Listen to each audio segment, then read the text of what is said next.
Hello everybody, and my name is Jay Swagger, otherwise known in the gaming world as Fatness, and today I'm bringing you a Xbox 360 Halo Combat Evolved Anniversary commentary. This is actually going to be my first official commentary for FatGaming, which is basically what this whole deal is. And I'm, of course, going to be playing this, my top 5 here, my top 5 favorite missions. I don't know if you guys noticed on Twitter, but I mentioned that this is going to be my top 5 favorite missions of Halo Combat Evolved Anniversary. And I will be doing my top 5, like I said, leading up all the way to the Halo Master Chief Collection, which consists of Halo 2 Anniversary, which I'll be doing a playthrough of that when that comes out. But for this commentary, I wanted to give you guys basically the backstory of how I got into gaming.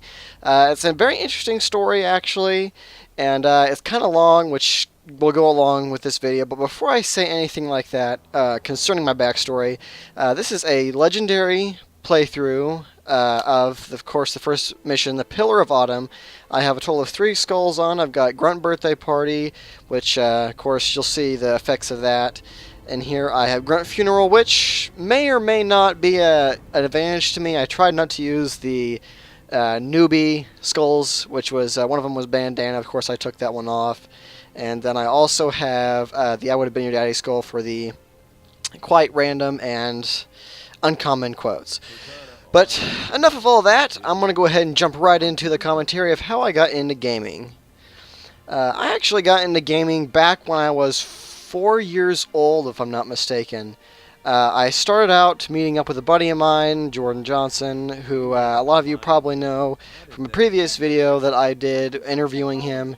I also follow his YouTube channel, which I don't think he's posted anything in quite a while. He did post some gaming videos, and he also did like little music videos. Not necessarily music videos, but he put like audio together because he had like some sort of audio mixer, which was pretty cool.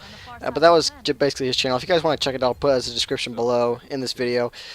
But he actually introduced me to gaming. He also introduced me to one of my favorite gaming characters. Actually, it was Sonic the Hedgehog. It turned out to be when I was younger. He invited me over to his house, and we played on the original Sega Genesis. And I gotta say, it was incredible. I was blown away by it. I know that he had the Nintendo DS back then, and that was new for me. I didn't really pay a whole lot of attention to it, or at least I think he had the Nintendo DS back then. We were quite young, but we played the Sega Genesis, and I absolutely loved it. And he ended up giving it to me, and he said that he got it for a garage sale for $1, and it included 2 games. It included Sonic 2. For the Genesis, as well as Sonic and Knuckles. And that was my very first gaming video or not gaming video, but game console that I had ever actually gotten and played in for a number of years. I played it for hours upon hours. When I was in kindergarten, when I get home from kindergarten, I would actually play that, and I got to be so good at it, I managed to go online and look for little different cheat codes and stuff, which, and granted, I was not the best internet searcher, and I didn't know all the cheat codes about it, but I found some really cool ones as far as like a debug mode and stuff like that. And so that kind of started off my whole entire gaming career deal. Well, it's not quite a career, but you guys get the idea. But let's see here. I started off with that, and of course I beat it numerous times. And to this day, I actually still have my Sega Genesis. Maybe someday I'll end up putting it into like a vlog or something. But I played that for a few years, and some time went by, and the next console that I got, if I'm not mistaken, I want to say it was the Nintendo. I think is what it was. It was either the Nintendo or it was the original PlayStation. And of course, I got it used. I want to say I got it when I was around 8 or 9, I think, is when I picked up that game. I don't quite remember, but I do remember whichever console it was, and I want to say it's the Nintendo. I had Mario on it, and actually a friend of mine, or actually a dad friend of mine that I met, he gave it to me, and I played Mario, but I never could seem to get past the second world. And I used to always cheat and play as two-player, so I could have the extra lives, because I always struggled getting through with it, and it's wild and such. And I wasn't exactly the best gamer back then. I was still a complete noob at it all. And of course, I'm still a noob at a handful of games today. I won't say I'm a professional, but I will say that I have improved a lot. And of course, everybody improves as time goes on. And then I came across the PlayStation, and I'm pretty sure I found that at a garage sale. And it had this Pac-Man game, and it was this Namco, some sort of collection, and it had all these different games: Galaga, Pac-Man, or Miss Pac-Man, Dig Dug, some racing car game, I think, is what it was. I think, I'm not quite sure.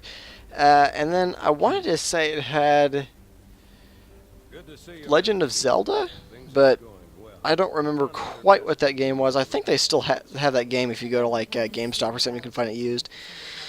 But I played that for a while. It wasn't my funnest game. Oh, I do remember that one of the funnest games was, I think it was called Too Extreme, and it had all these different racing games on it for like bikes, skateboards, stuff. You can knock people away, and I know that was quite funny and hilarious when I played it.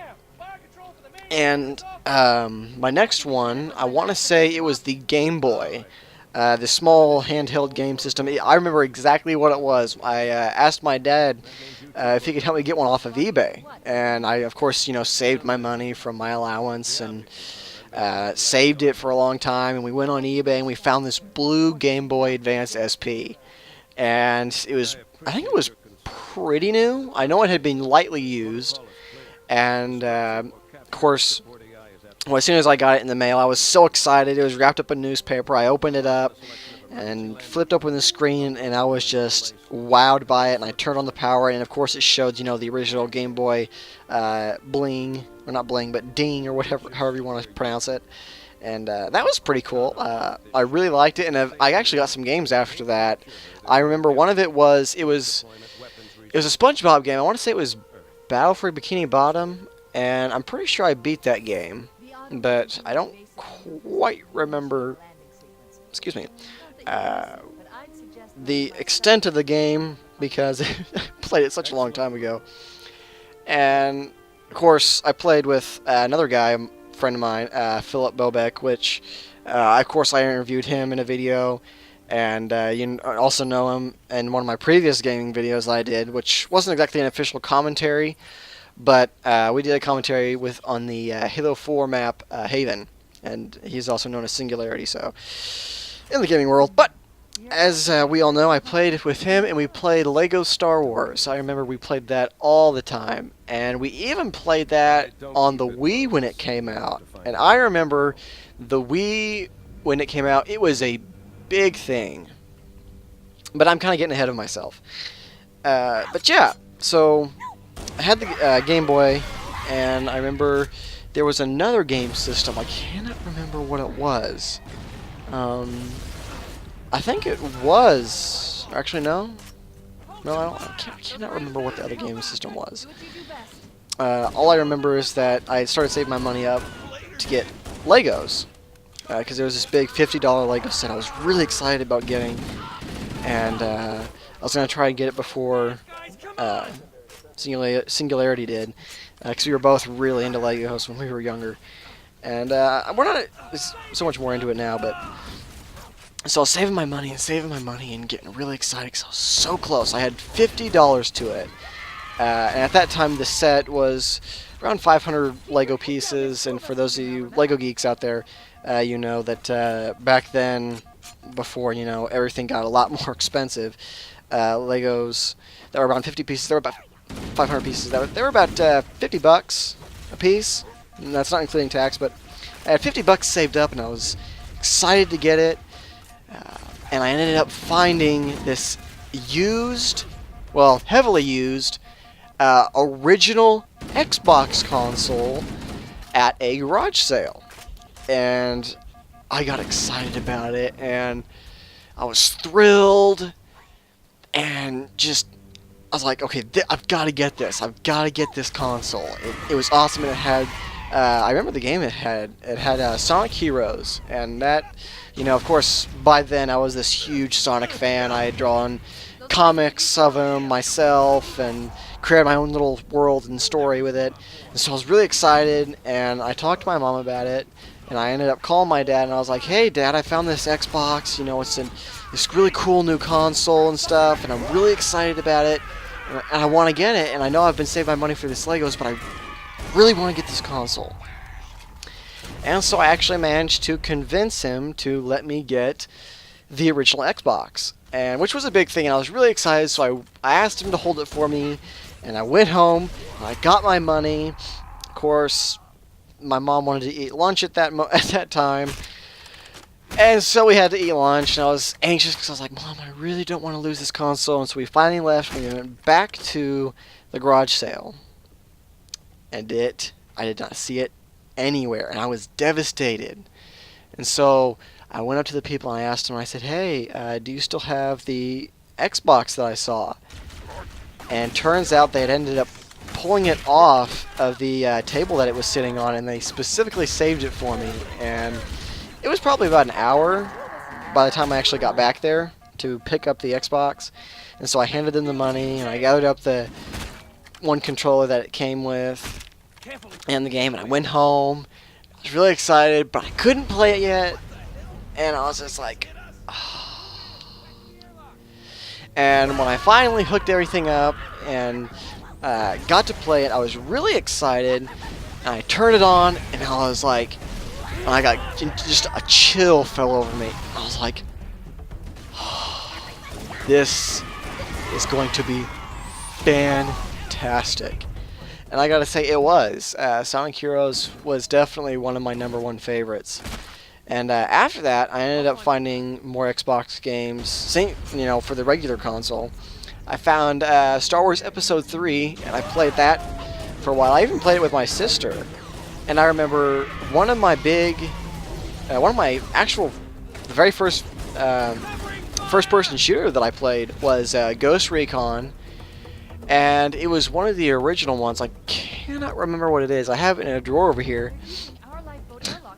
And I'm trying to remember what it was, but we played it, and I finally managed to, you know, figure out how I could, you know, kind of cheat the system and, you know, change the levels up and have like infinite characters. That way I could just go around and blow stuff up, and I managed to change the loadouts and stuff. My dad used to play it, and I played it with my sister, and we used to have just a fun time.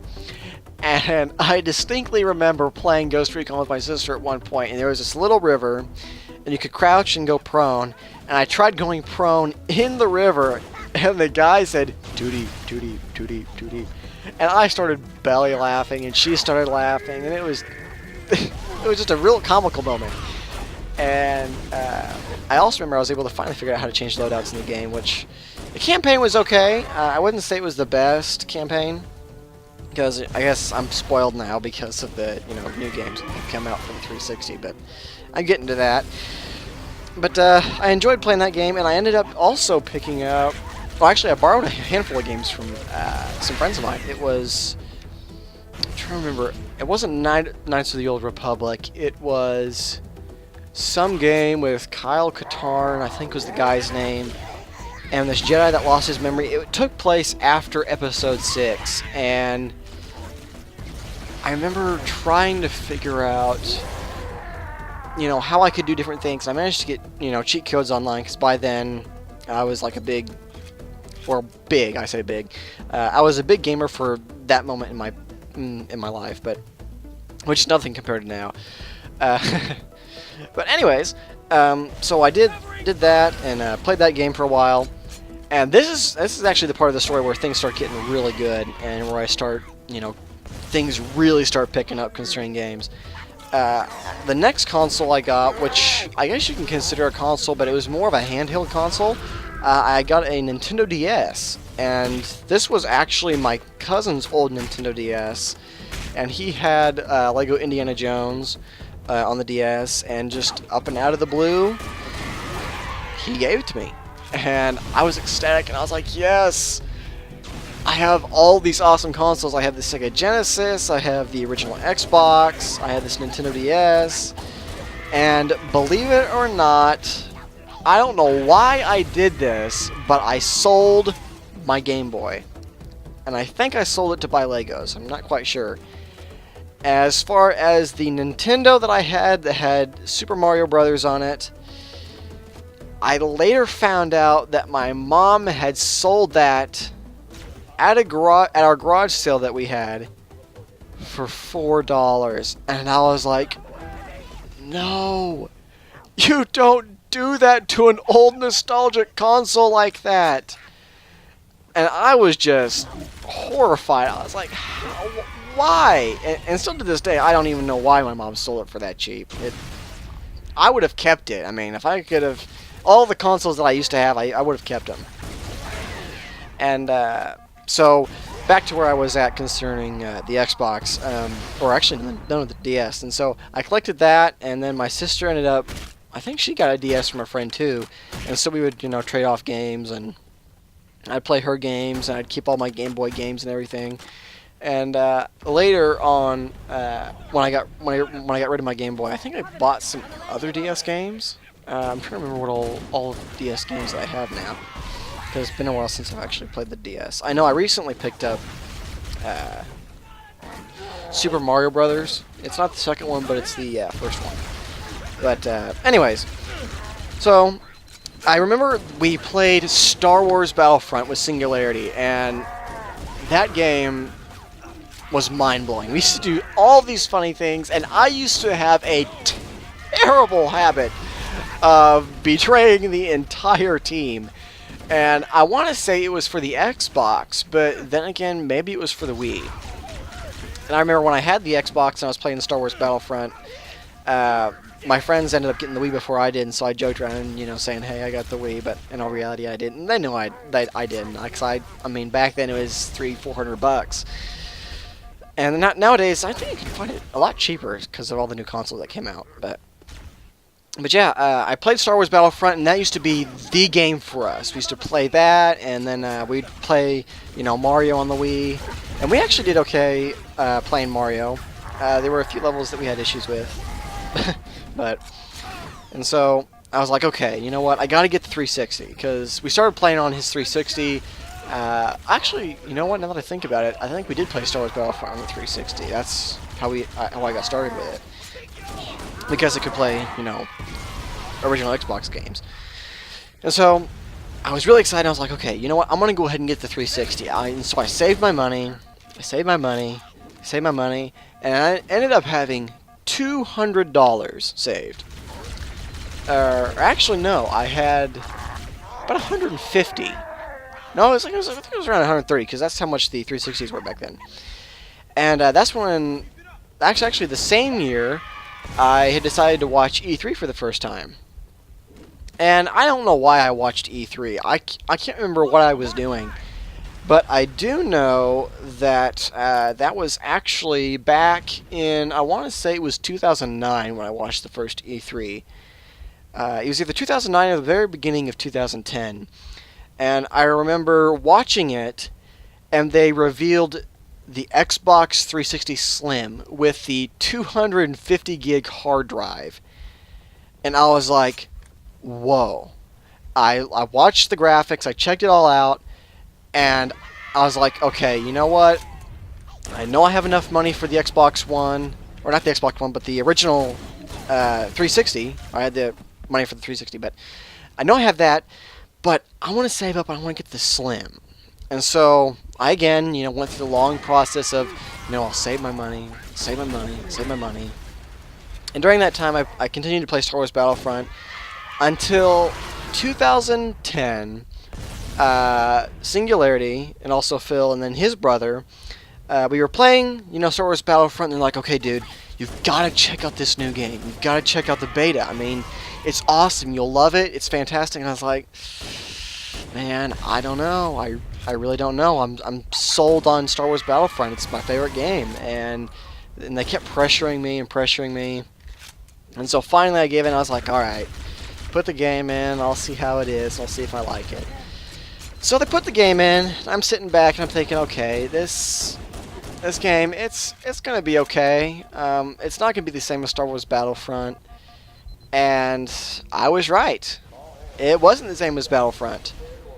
It was actually a lot better than I expected it to be. And I remember sitting back in the chair, and they flipped the screen on, and I played as a guest because I didn't have Xbox Live, and I didn't have my Xbox, but they knew I was saving my money for one. And so they turn it on, the screen grows. Yeah, getting tongue twisted there. The screen glows bright, up pops the title. It was the Halo Reach beta. And I remember we played Firefight. And I played it and I was like, okay, this isn't bad. This isn't bad. And then I remember playing the first game of Juggernaut on Powerhouse, which I don't know if many of you remember this map or not, but it was the one with like the, or maybe it was, at least I think it was Powerhouse, but it had the rocket launcher and everything. And I remember finally becoming the Juggernaut, and I was like, this game is awesome. It's just, I was excited. I was like, you know what? Okay, I'm going to get this game. I'm going to get this, and we'll be able to play Halo Reach together. And so I went home and I told my parents, I was like, hey, Phil and Joe, introduced me to this brand new game, and it's called Halo. It's this super awesome game. You play with like Spartans and stuff. And so I was like, okay, this is the game I want to get with the 360. And so the year's 2010, and I start saving my money over and over again. And by the end of the year, I ended up having about $200. And it came around Christmas time, and I was like, okay, so I really want the Xbox One. And, in my family, we're not the richest family out there, and that's okay with me because it's not that big of a deal to me. And we didn't make huge Christmases either, and so I was like, okay, so for Christmas, I asked if they would pay the last little bit amount of money for the Xbox 360 Slim, and they're like, man, I don't know about that, and I really don't think that we can do that. I don't see how that's going to be possible. And so I was, of course I was disappointed in everything. I didn't think a whole lot about it. And so Christmas time comes. It was Christmas Eve, I remember. And, by then we knew, spoilers, Santa Claus isn't real and such. And so I kind of was like, okay, so what are we going to get this year? And underneath the tree, there wasn't hardly anything. And we usually we got a couple of things, but this year it was only like 2 or 3 things, and I was like, I was a little disappointed, but I was like, you know what, that's okay, it's not that big of a deal. And I was looking at one of the packages that was under the tree, and I was like, huh, that's interesting. It looks about the same size as an Xbox game case. And so later that night, everyone, went to sleep. So I ended up waking up because I was so excited. And usually Christmas Eve, I had a hard time sleeping. And so I waited until everybody went to bed. I woke up, and I actually ended up grabbing my Ghost Recon case from my original Xbox. And I went into the living room, all quiet and sneaky and such. And I held the Ghost Recon game case up to that box. And a smile creeped across my face because the box was the same size as the Ghost Recon case. And I was like, I knew what it was. It had to be Halo Reach. And I was like, okay, sweet. And so, of course, I snuck back to my bedroom all sneaky and went to sleep. The next morning, we were going to open gifts and everything. And so I ended up opening the box, and I was like, I think I know what this is. I'm pretty sure I do. And I opened the box up, and there it sits, Halo Reach. And I guess the pre-order that year, it was the Recon helmet. And I actually never pre-ordered the game. No one did. It was just picked up at the store when it was released in November. Or maybe it was August when it came out. I don't remember, but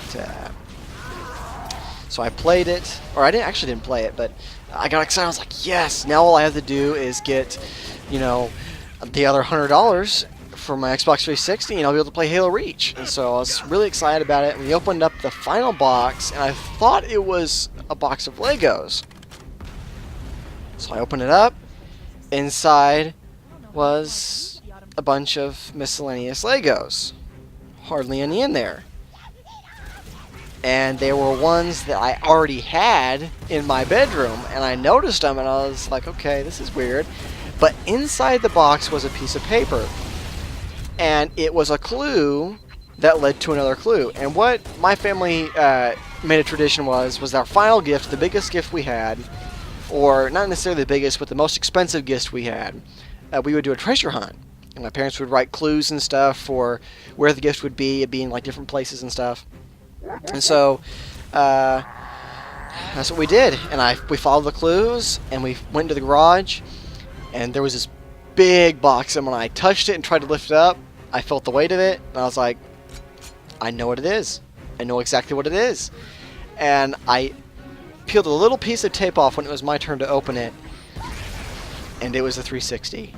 The 360 Slim, and I was so ecstatic. I was like, oh, this is it, this is it. And so we opened it up, we put the game in, I made my 360 account, my avatar, and of course my original gamer tag, Fatness, which has actually stuck through over the last few years. So we played Halo Reach, and I gotta say, that was the very start of my Halo journey, and that started off a huge, enormous amount of gaming. And over the years, I got excited. And I don't know exactly how it happened, but I know that I was able to somehow become a achievement hunter. And over the years, I've gotten Call of Duty, Gears of War, Skyrim, and of course, you know, I've ended up gathering up all the Halo games except for Halo Wars and the new Halo Spartan Assault. And that was basically how I got started in gaming. And now, of course, I'm got this humongous collection of all these Call of Duty games and Halo games and stuff. And I still have my original Xbox games as well. And I've probably got close to 30 games, if I'm not mistaken. But I think that's just about it for this entire Halo commentary about how I got started in gaming. And at this point now, I'm saving for the Xbox One. I plan on getting that before the Master Chief Collection comes out, and before, you know, of course, Call of Duty Advanced Warfare comes out. But that is the gist of my gaming history. I hope you guys thoroughly enjoyed this commentary, and I'll see you guys later. Hey guys, thank you for watching this week's video. I hope you guys thoroughly enjoyed it, and if you did, hit that like button for me. And don't forget to subscribe so that way you don't miss any of my brand new gaming videos or vlogs coming up in the next few weeks. If you want to see some of my previous gaming videos, just click the box down below. And if you want to see my last vlog, hit this box right over here. And also, you can feel free to stalk me on any of my social networks down here in the lower corner. And I got all those here, and I'll be eventually adding more soon as time goes on. Thank you guys for watching this video again, and I'll see you guys next week.